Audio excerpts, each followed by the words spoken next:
From November 14th to 21st, we're inviting you to join us for a powerful trip to Ghana. This isn't just a vacation. This is a chance to walk through the same places where many of our people were captured, held, and shipped off into slavery. So don't wait. Secure your spot today. We're making history by walking through it. Will you be with us?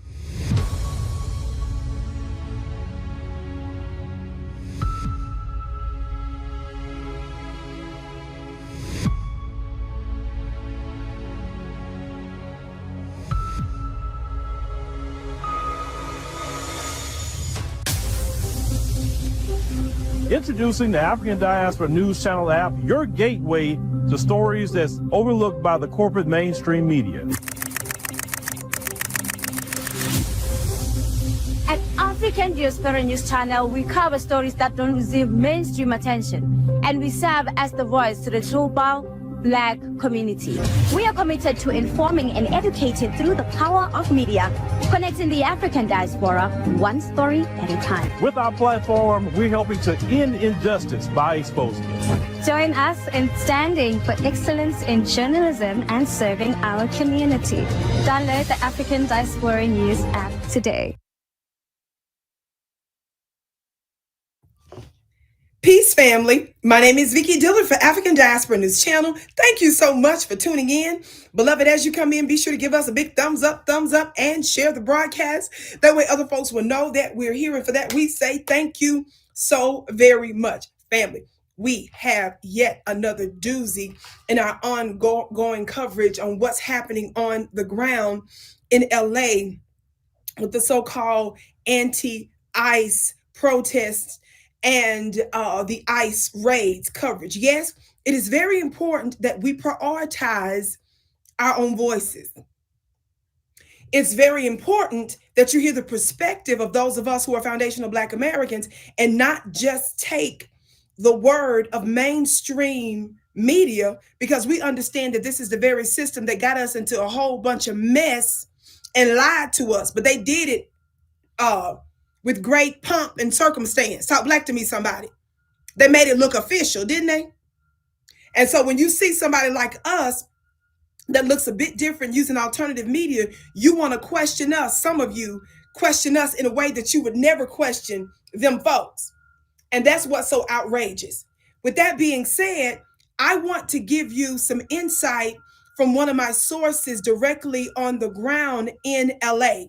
Now, let me tell y'all something. You all know that when I've done my previous coverage related to the happenings in Chicago, when I've talked to you about other things that were taking place around the world, when I can, or know that information is coming from a credible source, in my opinion, that's when I share the information with you all. Yes, when I'm able to back up something from our people. Yes.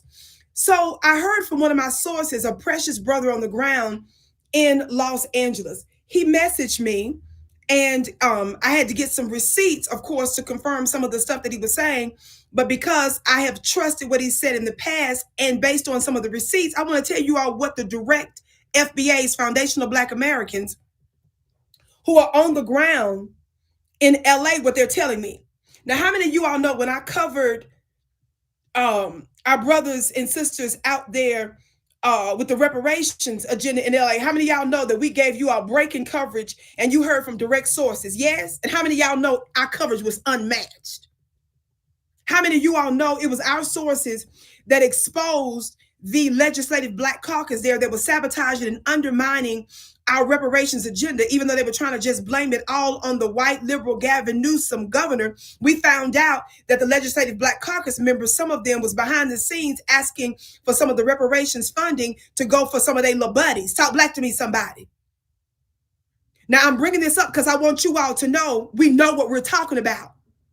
And we need to start listening to our own voices if we expect anybody outside of us to take us seriously. With that being said, I want to talk to you just very briefly in this short time.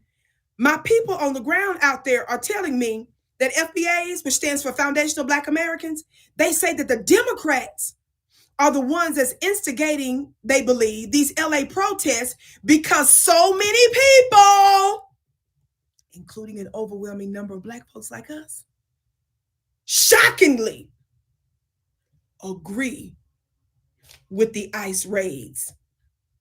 In other words, the Democrats were expecting the most empathetic and sympathetic group of people, Black folks, to just automatically and without question join and raise our voices to decry the ICE so-called raids. Now, how many of y'all know that ICE is law enforcement?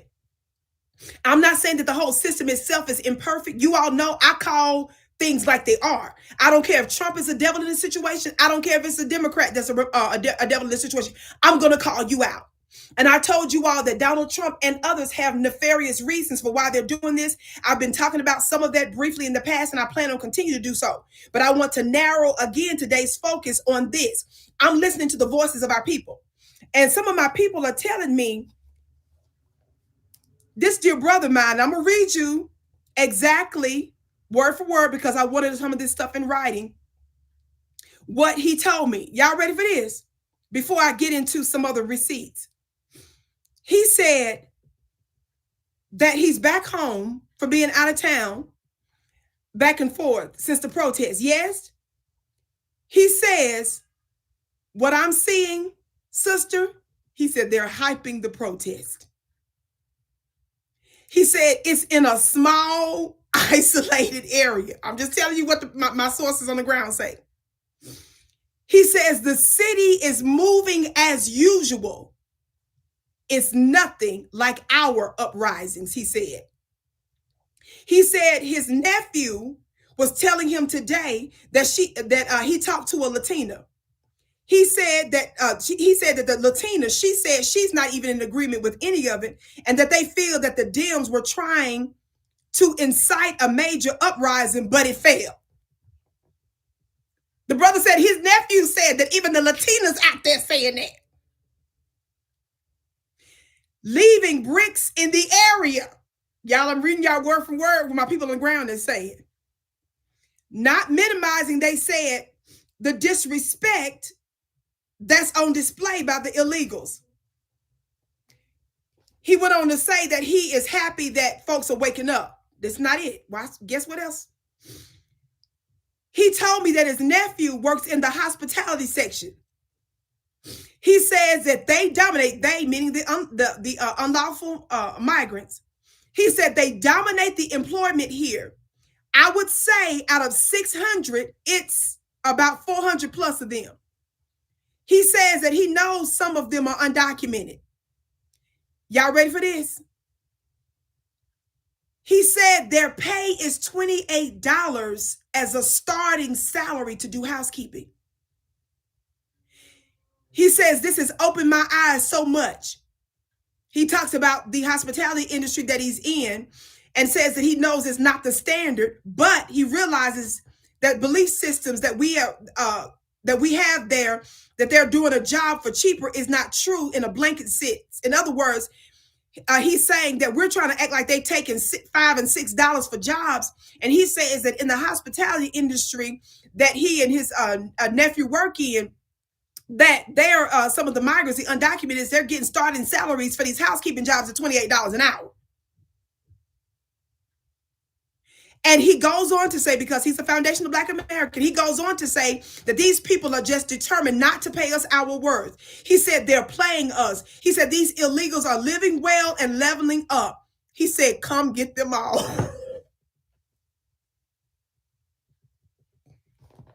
I'm just giving y'all some of the receipts from the ground.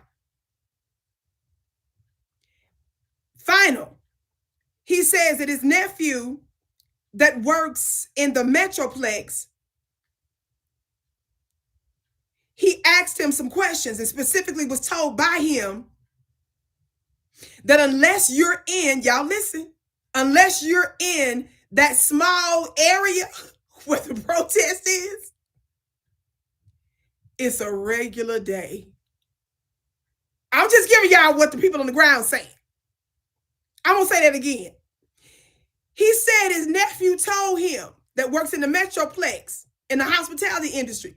He said his nephew said, unless you're in that small area where the protest is, it's a regular day. He said that his nephew said that he saw a convoy of police cars one day going somewhere, but other than that, they were silent. I'm sorry, y'all. I'm sorry. I'm laughing and giggling.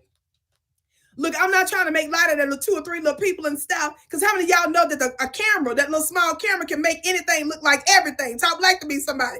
Everybody hit that thumbs up button. Share, share, share. I'm giving y'all direct receipts on the ground. Talk black to me, somebody.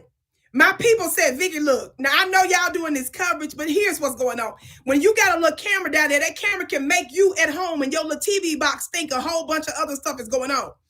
And I'm told that's the reason why the Democrats are aggressively, intentionally trying to mobilize other folks around the country to give the impression, to paint the perception, give the impression that it's actually bigger than what it is.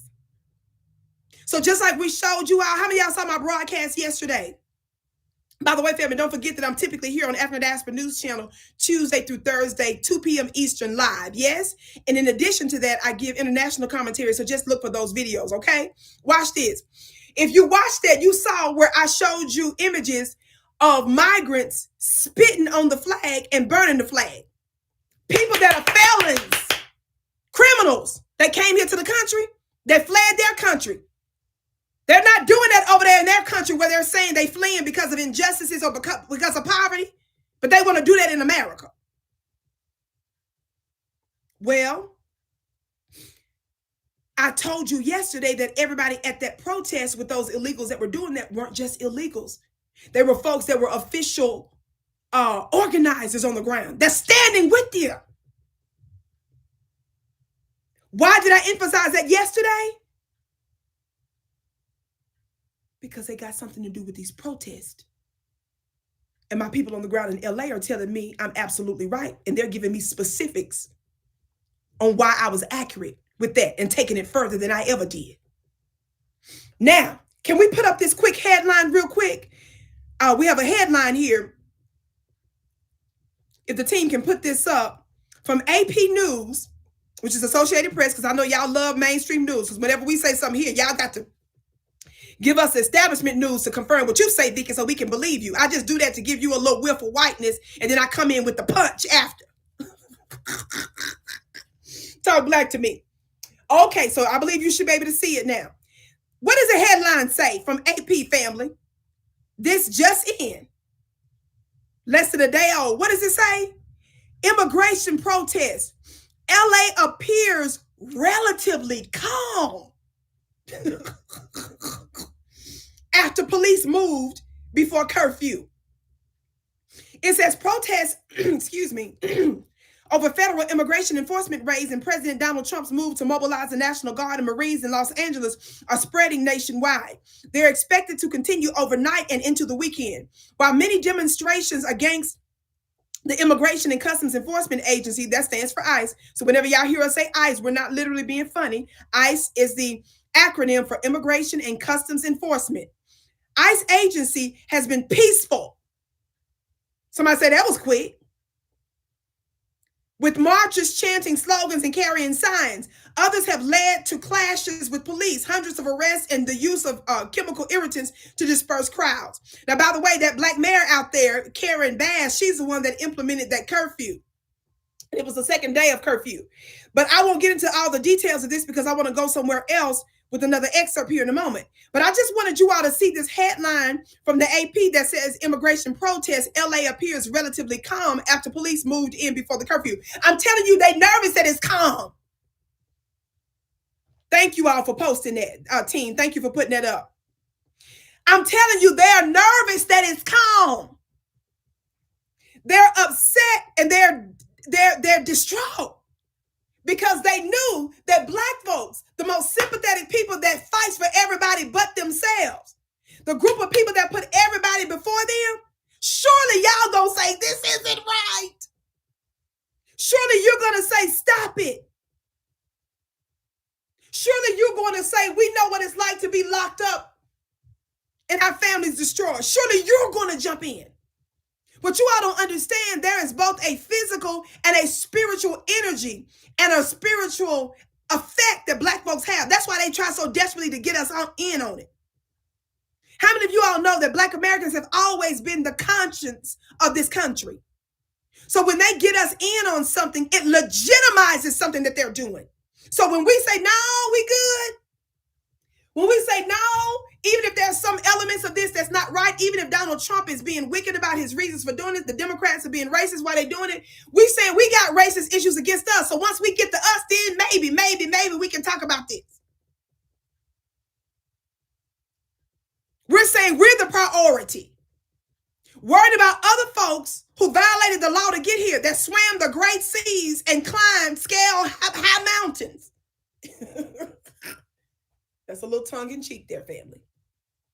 We'll get to y'all after Ray and them dealt with from behind the bars, those that committed non-violent crimes. Some of them weren't even that. Some of them that was framed. Y'all sit up here clearing illegals' records. Do you all understand? I say this all the time. Anytime they say give them legal status, even if they don't make them citizens, but they make them legal by giving them legal status as residents so they don't do you know that's equivalent to them clearing their records? Why is our government willing to do that for them? They want to make sure that there's no hurdles with them getting good jobs and government assistance, but they're not doing it for you. And I'm saying while this is going on, and while Donald Trump and the Republican Party knows that Black folks, a lot of us are standing with them on this, we at the same time need to be telling Trump, you're using our energy for this because you know we believe in ICE enforcement. You better be talking about cutting a check for us. And you instead need to be talking about clearing Black folks' records. Y'all sitting out here giving Ukrainians our SSI and giving them jobs and money and contracts. You need to be giving that to us.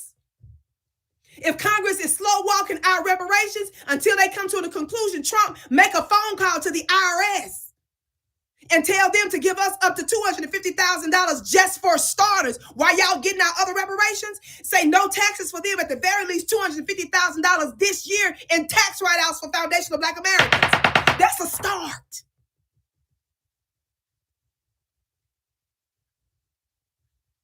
I'm saying we need to use this energy for our benefit, family. We're not letting Trump and them off, but we're not letting the Democrats off either. You're not going to conflate and you're not going to put them before us. No.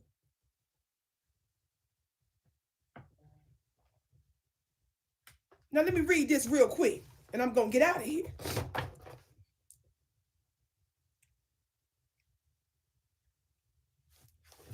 I read to you from a quote yesterday from Dr. Claude Anderson's book, Poweromics.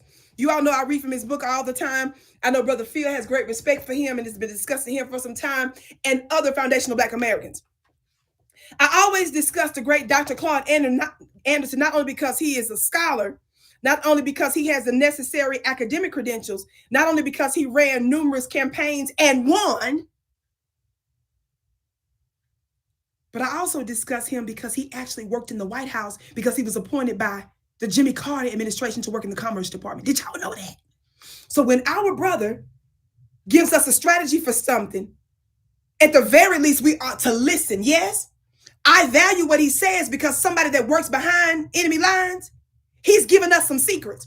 So when you hear the boule out there telling us how we don't know what we're talking about, notice that they never bring up Dr. Claude, even though he has an education, even though he has strong ties to colleges and university, and even though he literally worked in the White House, they don't respect him. You know why? Because it's how he uses that knowledge and information. Because he don't believe in just giving us biscuits. Because he believes in enforcing those Indian treaties to give us our reparations that's due us. And aside from that, he also believes in reparations, period. Because he don't toe the line for biscuits. That's why they don't like him. Well, Dr. Claude told us many years ago in his book, Poweromics. By the way, the subtitle for this book is called The National Plan to Empower Black American. Yesterday, I read to you from page 192 to 193 about how he said, know your competitors. Our brother reminded us in the area that I read to you yesterday, where he was saying in 1992, the National Hispanic Party conceived a plan to subordinate Black Americans by the year 2000 by bringing in a layer of minority ethnic groups between whites and Blacks. He said that the Hispanic empowerment strategy is to track and copy everything that Black Americans do politically and economically, then offer Hispanics as a more socially acceptable alternative to Blacks. He'd been told us this was a strategy. So do you all see now why it upsets them when we mess up their strategy that they had planned on doing a long time ago that Dr. Clark told us they was going to do? This is why they mad at us. But they try to cloak it in us not being sympathetic. You see? Somebody said the devil is a lie. I think